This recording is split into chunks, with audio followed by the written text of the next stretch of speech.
Hello बच्चों, स्वागत है आप सभी का हमारे इस यूट्यूब चैनल पे। आज हम क्लास 12th बायोलॉजी से संपूर्ण किताब से इम्पोर्टेंट एमसीक्यूज लेकर आए हैं जो 2026 में आने की संभावनाएं हैं।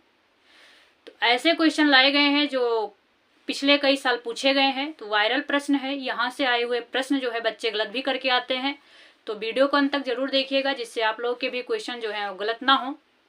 अगर आप लोग इस वीडियो को पूरा देखते हैं तो आपके जो बोर्ड एग्जाम में 4 एमसीक्यूज आते हैं आप लोग के यहीं से आ जाएंगे। कन्फर्म है, 100% गारंटी है कि सारे एमसीक्यूज यही इसी एक ही क्लास से आ जाएंगे। तो आइए बिना किसी देरी के अपने टॉपिक की शुरुआत करते हैं। उससे पहले हमारे चैनल पर जो भी स्टूडेंट नए हैं चैनल को सब्सक्राइब कर लीजिए और अपने दोस्तों में शेयर कर दीजिए।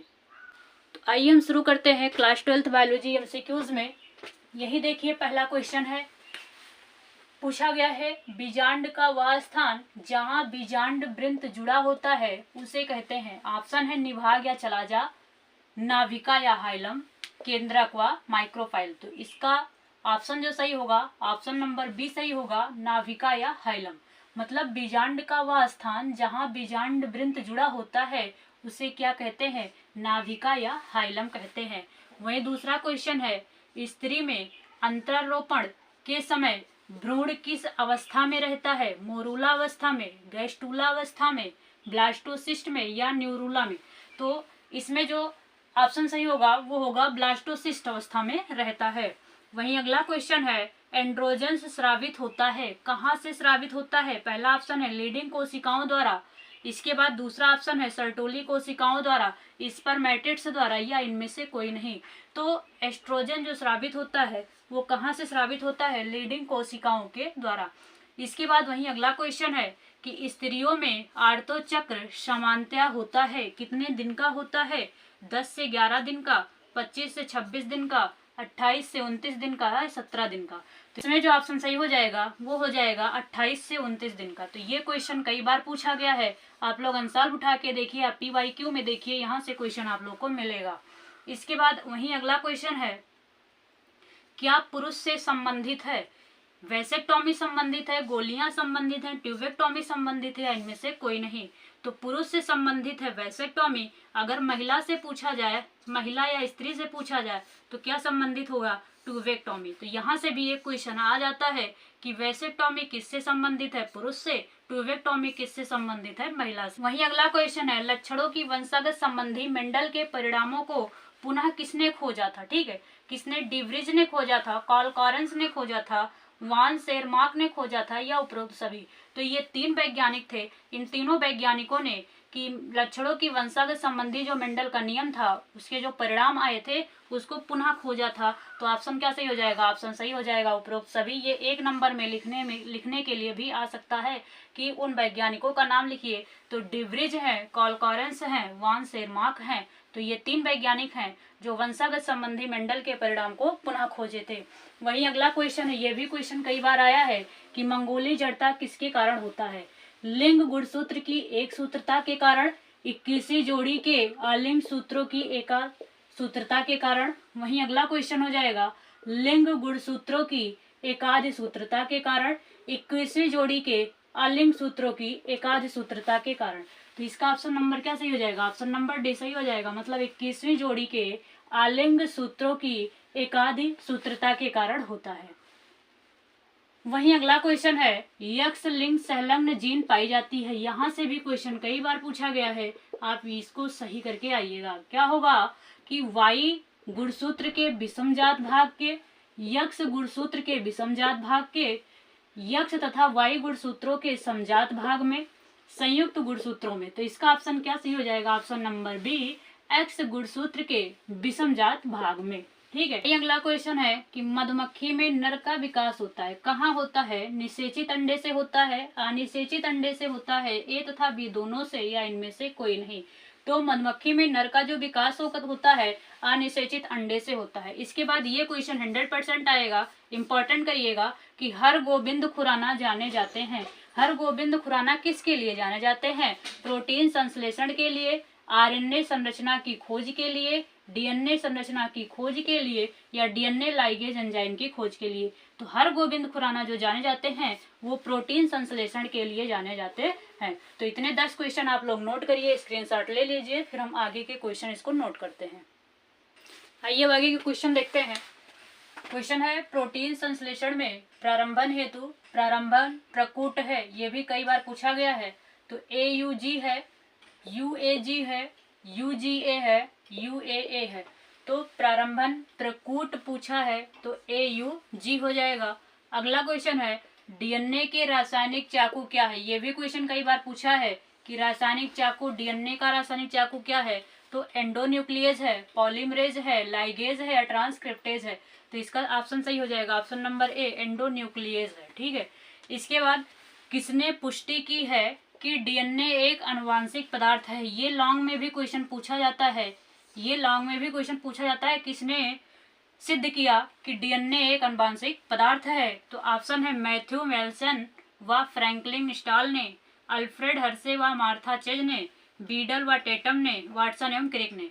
तो किसने सिद्ध किया था, कई सारे वैज्ञानिकों ने दिया था लेकिन ये सिद्ध नहीं कर पाए थे। लास्ट में अल्फ्रेड हर्शे व मार्था चेज, मतलब हर्शे या चेज ने ही सिद्ध किया था कि DNA एक आनुवांशिक पदार्थ है। यह क्वेश्चन लॉन्ग में पूछा जा सकता है, हर्शे चेज का मॉडल लिखिए या DNA एक आनुवांशिक पदार्थ है या किसने सिद्ध किया था, इस तरह से।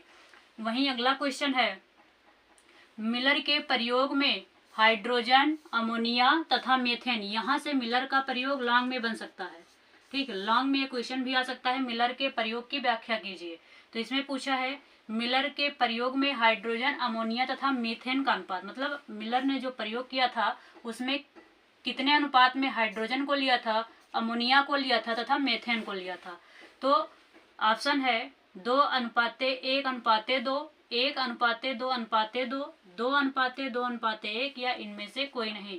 तो अमोनिया, हाइड्रोजन और मीथेन का जो अनुपात होगा वो होगा 2:1:2 का अनुपात होगा, ये आप याद रखेंगे। वहीं अगला क्वेश्चन है डार्विन फिंच उदाहरण है, ये आप लोग जो प्री बोर्ड पेपर दिए हैं उस प्री बोर्ड का ये क्वेश्चन है। ठीक है, तो ये आ सकता है बोर्ड एग्जाम में। डार्विन फिंच उदाहरण है किसका, अनुकूली विकिरण का, जेनेटिक ड्रिफ्ट का या अनुकूली अभिसरण का या इनमें से कोई नहीं।